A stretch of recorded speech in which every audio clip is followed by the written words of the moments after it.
to everyone! Ako po ay mag-unboxing. Ano po ito? Na-order ko sa Temu. First time ko siya mag-order ng Temu. Tapos may tumawag kanina.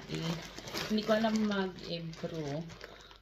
Dahil hindi ko alam mag-edit, yung alaga ko na lalaki. Pinasagot ko sa kanya. Yun pala yung order ko pala. Sabi niya, ano ba yan? Sabi ko, hindi ko alam. So, ayan po guys. Yan, vaccine ko nga. Ito, buti na nga lang dumating ngayon. Kala ko sa December 6 ang sabi sa email ko eh. Tignan natin ko.